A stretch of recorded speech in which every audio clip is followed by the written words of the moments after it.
Today, we're taking the entire Super Smash Bros. Roster and seeing which of these fighters would survive the zombie apocalypse. So let's take a look at our roster of survivors.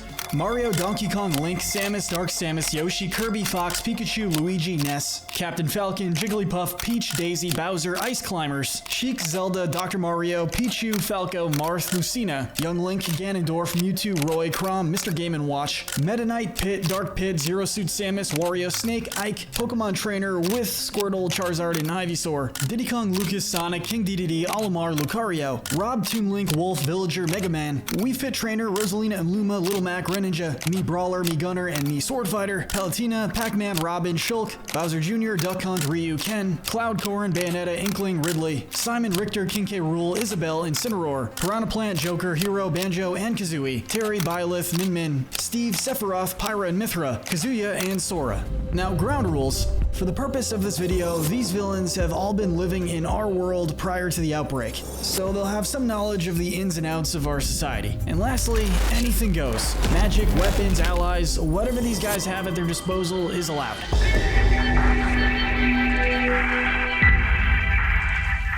been taken over by the infected, blocking the roads downtown. Order in the field. Stay out of downtown. The bridges are blocked and the infected are everywhere. This is an emergency broadcast. By order of the federal government, all citizens must remain indoors. Do not engage with infected individuals. Martial law is now in effect. The world is in shambles as the zombies have taken over. While many will be ready to fend for themselves through the chaos, let's see who will be among the apocalypse's earliest victims, and who will be surviving and thriving. Veteran gaming heroes like Mario, Luigi, Samus, Link, Donkey Kong, Diddy Kong, Mega Man, Sonic, Cloud, and Kirby are definitely safe here. They're all powerful enough to protect their worlds from threats that make a zombie apocalypse seem like par for the course. When you think about it, Donkey Kong Country Returns is like one step away from being a zombie apocalypse game, so bonus points to him. Even Kirby kinda dealt with one in Planet Robobot, a game that's essentially about him saving his whole planet from being turned into mechanical shells of their former selves. Heavyweights like DK and DDD would likely have plenty of food stored up, making them both safe for the round and useful to aid other survivors. King DDD's a good guy now, so he'd gladly use some of his food to gain some allies. And DK won't mind sharing as long as it doesn't involve bananas. Though, not every strong survivor is out to make friends here. Ganondorf, Wolf, Bowser, Bowser Jr., and King K. Rool are more than strong enough to fend for themselves, so there's no doubt they'll be crashing with some of the good guys later, but for now, top priority is making sure they and their own armies are fit to protect them. Even less ridiculously powerful characters like Pac-Man and Steve, who have canonical experience battling the undead, are also in good standing here. But there are gonna be a lot of eliminations in this round, so strap in and say some prayers for your main because a lot of fan favorites are falling here. In the battle for both survival and resources, plenty of weaker characters would fall victim to the others trying to survive. Pichu, Jigglypuff, Olimar, Mr. Game & Watch, Piranha Plant, and Duck Hunt are small and weak enough to end up trampled in the chaos, or even used for resources themselves. Duck Hunt won't be laughing when desperate survivors start considering using him and his duck frenemy as emergency rations. So there are first eliminations.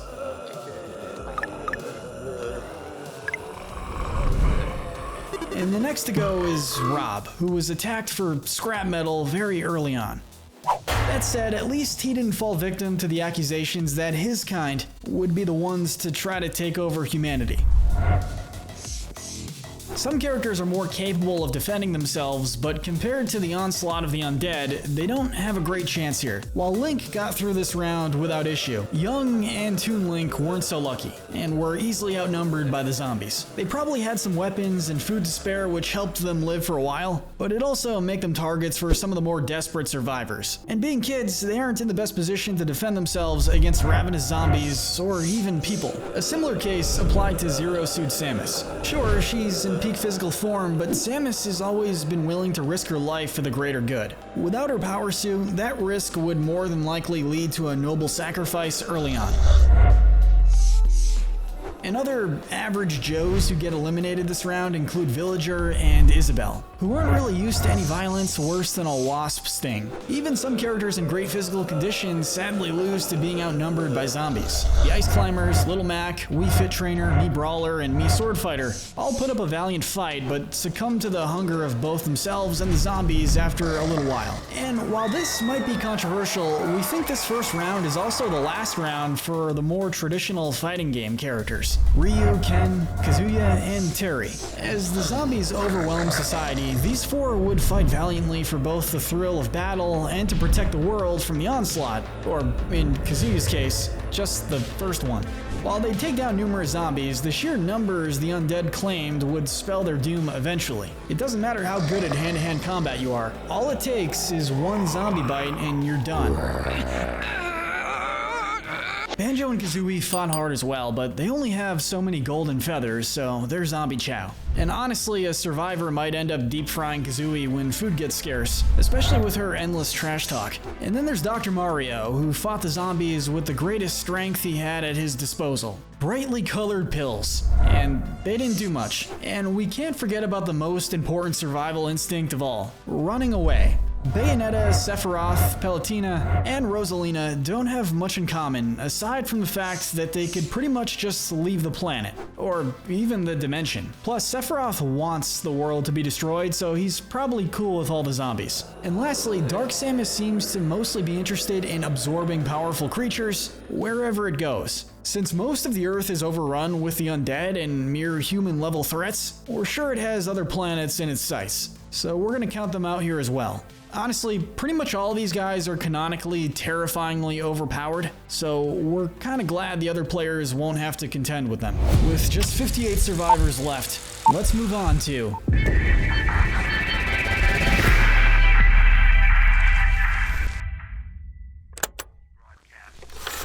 are urged to seek out designated military refuge area by executive order of the President of the United States. All federal and state restrictions on civilian firearm use are hereby suspended.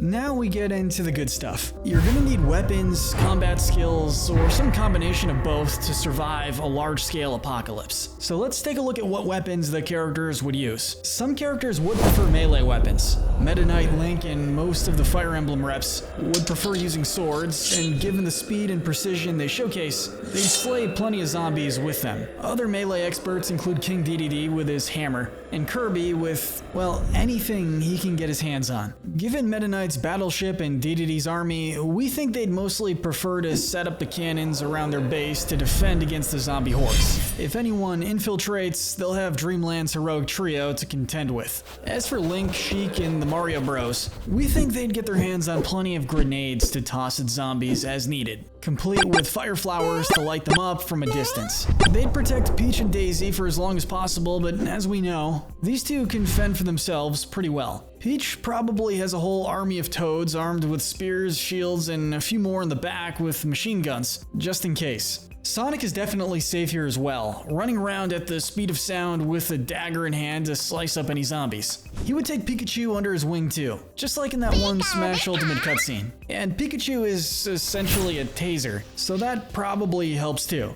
Of course, characters like Corrin, Hero, and Robin could rely primarily on magic to get them through this round. If they have to fight in close quarters, they have some weapons proficiency, but until it comes up, they can just cast spells to keep zombies at bay, and maybe even heal some fellow survivors. While it's not quite traditional magic, characters like Joker and Pyra and Mithra have access to supernatural powers to help carry them through this round. But let's talk about the fun stuff: heavy artillery.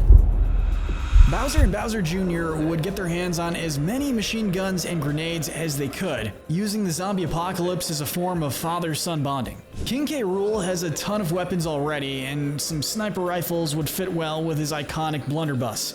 And we think he'd probably enjoy using a bazooka. It just seems like something that he would vibe with.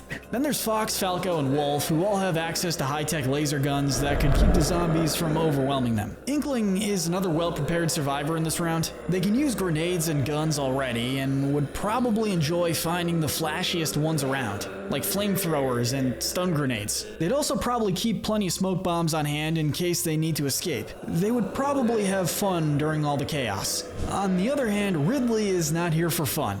He's here to cause sheer carnage, so he'd prioritize finding the most vicious weapons he could. His claws, tail, and fireballs are already some powerful weapons, but he wouldn't mind dropping a few grenades and throwing knives just to keep things extra brutal. The Belmonts probably have access to some powerful weaponry imbued with holy water and all that good stuff. We could see them dunking their chains in them and going ham on any zombies that came their way. A tactic Steve would probably take under his wing too. Pit and Dark Pit would probably team up at this point in the game, using their proficiency with bows and arrows to help the Belmonts keep the undead at bay. And finally, there's Captain Falcon. Yeah, I don't think he needs a weapon.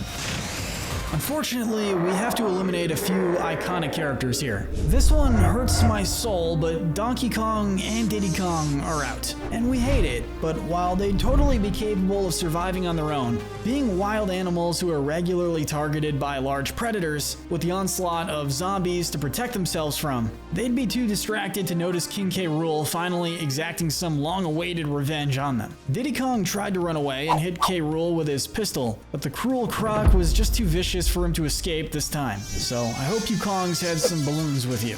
In another heartbreaking loss, we have Yoshi. Yoshi has less dexterity than most of the other survivors, which leads us to believe that he wouldn't be very good at using any types of weapons. And while nobody would be gunning for him directly, villains like Bowser and K. Rool just wouldn't care if they caught him in the crossfire. And I'll just create a mental image for you. Mario yeeting Yoshi into a pit of zombies while he hops off his back to reach the other side. It's a cruel world, guys. Not everybody gets to make it. Sora, Min Min, Incineroar, and Pac-Man had their share of skills, but they weren't quite enough to defend against the masses, from both enemy factions to zombies. Sora couldn't bring himself to kill anyone who attacked that wasn't a zombie. Min Min found herself overwhelmed despite efforts to use those arms to keep the zombies at bay. Pac-Man found out that his power pellets apparently don't apply to zombies. And as for Incineroar, he was just too slow to keep from getting overwhelmed by zombies. Kron, Marth, and Lucina preferred fighting in close quarters, which ended up being a major mistake once the enemy factions started to see these skilled fighters as a threat, and their weapons, armor, and food as valuable resources. And closing out this phase's elimination is Pokemon Trainer. Once Squirtle, Ivysaur, and Charizard had worn themselves out, this kid realized he was out of his element. And in his quest to catch all the zombies, they ended up catching him. And that cuts our survivor roster down to 47.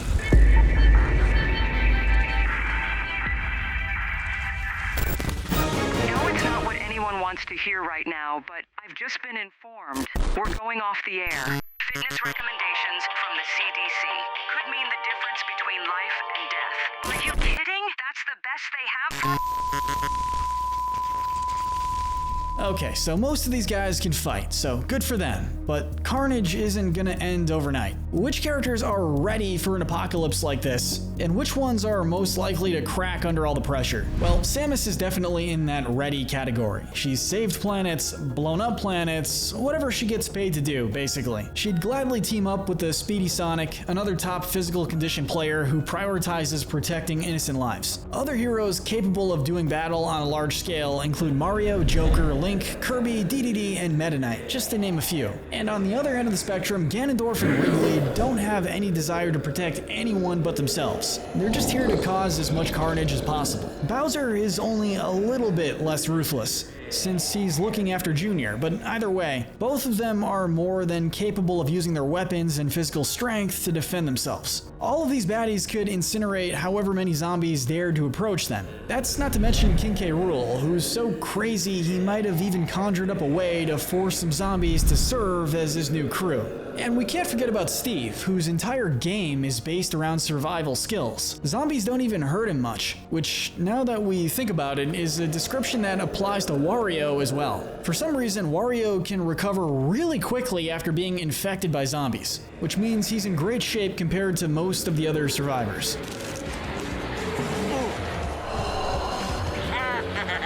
Now, while Fox and his allies have done well thus far, this is where we have to say goodbye to Falco. Falco is the most likely of these bounty hunters to see fighting the zombies as fun. rather than scary. Getting too big for his britches, he'd end up with a jammed weapon and not enough time to escape. But he'd go down a hero by drawing the zombies away from Fox and Wolf, buying them enough time to escape.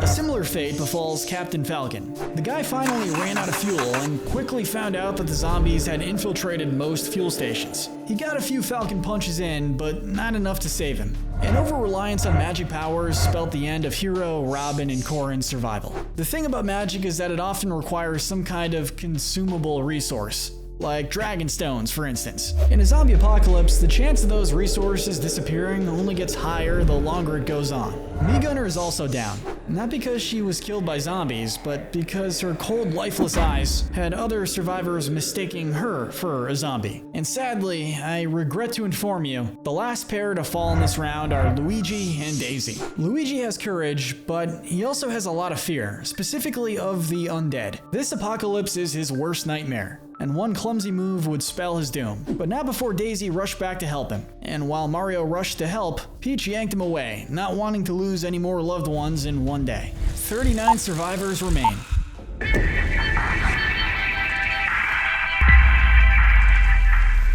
an emergency broadcast. The federal government is calling upon all doctors, surgeons, nurses, and civilians with any medical expertise. Your skills are urgently needed.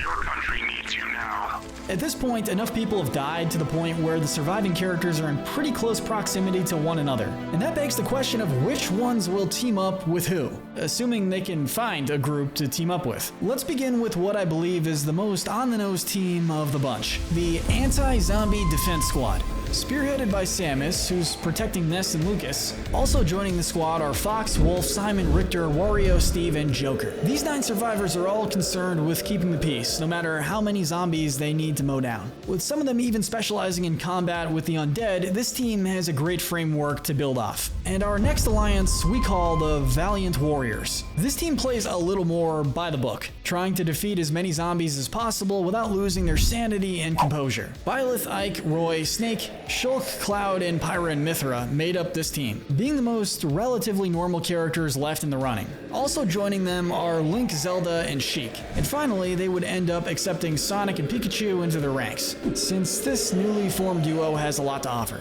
With speed and electricity on top of already strong fighters, this team has plenty of resources and a good plan to use them. The high-flying heroes are our next group.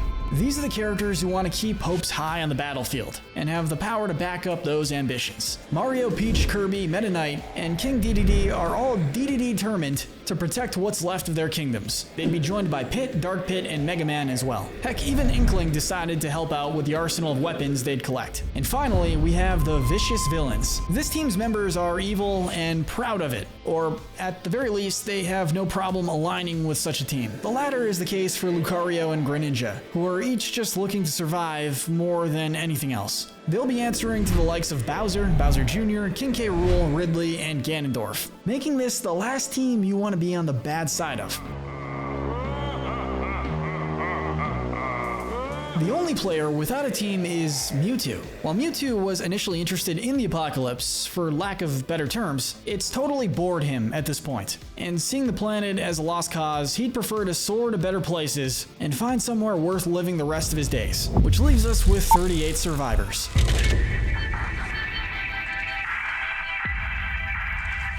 This is an emergency broadcast. Armed raiders have been reported in multiple roads and highways, attacking survivors and taking lives. It is strongly advised to stay armed, avoid unknown routes, and stay in groups. This round is exactly what it sounds like. Zombies are taking over, and with how many have been infected, the hordes are massive, and they've got enough numbers to overrun the bases of each team. With their final safe spaces breached, let's see how each of the remaining teams do. And we'll begin with the Anti-Zombie Defense Squad. They made camp in an inconspicuous-looking house, so that no zombies could take them by surprise. Unfortunately, Wario was just too greedy for his own good, and he had to search the house to see if there was any treasure lying around. He did find a nice gold chain, but it was on a zombie. Needless to say, that didn't stop Wario. The bloodshed did catch the attention of the heavy hitters. Ness and Lucas's powers, unleashed in a panic, allowed them to take out a few zombies, but even with Samus providing cover fire for them, they tragically succumbed to the beasts. Determined to defeat as many zombies as possible, Simon, Richter, and Joker all rushed into the fray as well, with Steve staying back to make more weapons. Joker fought the best out of all of them, but he got a little too flashy, and some of the zombies started to overwhelm him. As a result, tragically, all of the former group, except for Steve, ended up overwhelmed due to the small space. But in his last moments, Joker shouted for Samus to get out while she still could, realizing that with Steve's knowledge and her own strength, they might be able to save a remnant of humanity. Reluctantly, Samus agreed and escaped with Steve. Meanwhile, Wolf went off on his own after Fox refused to leave his teammates behind. Fox succumbing to the zombies and Wolf looking out for number 1. The Valiant Warriors are next. With Snake's weapon proficiency and Sonic's general speed, the attack wouldn't faze them too much. Their strategy was to fire at the zombies before they approached the base, which worked out pretty well until the zombies came a bit too close for comfort. The players who relied on close quarters combat, namely Byleth, Ike, and Roy, fall during the assault. In an attempt to keep their base intact, Cloud fought until he didn't have any strength left, which is saying a lot because he's pretty damn strong, but he prioritized his allies' survival over his own. The same can be said for Shulk, but given just how broken the Monando blade is, he's also safe for now. But weapons can be broken or weakened, and when some foes are coming from all directions, you have to choose whether to cut as many down as possible. Similarly, Sheik took it upon herself to battle a horde of zombies to buy Link and Zelda time to escape. Pyra and Mithra went down to protect Shulk, and even Sonic came up with a brilliant self-sacrificing plan. He'd provoke as many zombies as possible and draw them away from the others. Trusting Snake to take care of Pikachu, he'd speed away from the zombie overrun terrain. I'm right here, come and get me. Never to be seen again, in this video at least. Then there's the high-flying heroes. They're all used to putting their lives on the line. Mario, Mega Man, Kirby, and even King Dedede wouldn't hesitate to lay down their lives for their friends. The few of them who remained, at least. Dedede would be the first to go, valiantly standing between his friends and the hordes of zombies. Then Kirby, Mario, and Mega Man stepped in to help, asking Meta Knight to go and protect the other players. And thanks to Meta Knight's swift speed and attack prowess, they were able to dispose of the zombies. Pit, Dark Pit, and Inkling's long-range combat skills helped too, allowing Peach to narrowly make it through to the next phase. But with so many fallen friends, what's even the point of celebrating, really? The vicious villains are the only ones who may want to celebrate here. Ridley and Ganondorf have made a cunning duo so far, and 2 evil heads are better than 1. Actually, shoot. Ridley just shoved Ganondorf into a horde of zombies. He then roared to assert his dominance and recruit them. So, alright, I guess that kinda solves this problem. Ridley would only want to work with villains as twisted and psychotic as him, and while K. Rool just barely falls short of that description, his own penchant for recruiting zombies would make him worthy of sparing. In Ridley's eyes, they'd feast on Lucario, Greninja, and Bowser, the latter kneeling in submission under the condition that Junior be spared.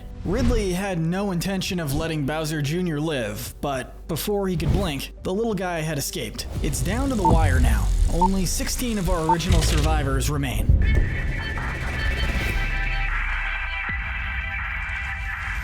infested zones in the southwest will be firebombed at 0600 hours Pacific Standard Time tomorrow. All remaining citizens in the affected areas are urged to evacuate immediately. This is your final warning.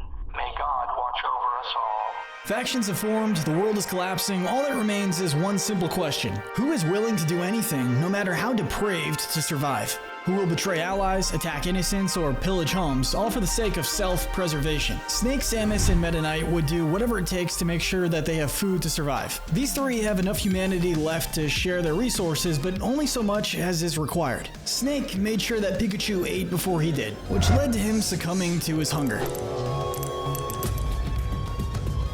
And led to Samus taking her little friend under her wing once again. Peach and Bowser Jr. are a similar case, teaming up due to their mutual state of having nobody else left to lose. Shulk would also be trying to keep the people's spirits up, even if nobody was really wanting to hear it. Meanwhile, Steve is pouring himself into constructing a mysterious portal, and eventually he finishes, leading him to another world, just as Link, Zelda, and Samus prepare to investigate. And Samus hears a familiar wing-flapping sound. That's right, Ridley is here. He's found the camp and devours Link and Zelda without a hitch. Pit and Dark Pit rush to help slay the beast, only for K. Rool to blast him out of the skies. Despite her confusion, Samus comes to the only possible conclusion. These villains don't just lack fear of zombies, they want to use them to spread terror and rot across the globe. They managed to overpower a distracted Wolf and Inkling, and hunted down Peach and Bowser Jr., horribly breaking their promise to Bowser in his dying moments. At that moment, Steve returned with various magically imbued weapons and targeted Ridley with them. This kept the Beast distracted enough for Shulk and Meta Knight to step in, holding back K. Rool so Samus and Steve could have time to power up. But Ridley and K. Rool realized that Shulk and Meta Knight's main power sources are their legendary weapons. As Ridley disposed of Shulk's Monado Blade, K. Rool took Meta Knight's sword as a golden trophy of battle, and in a moment of sheer disrespect, didn't even kill him with it, as if they hadn't already earned Samus's wrath. Ridley then snatched Pikachu as a quick snack. I'm telling you, this is a dark world, everybody. Walking into the Nether to spread more terror, Steve and Samus followed suit, hoping to stop them before it was too late.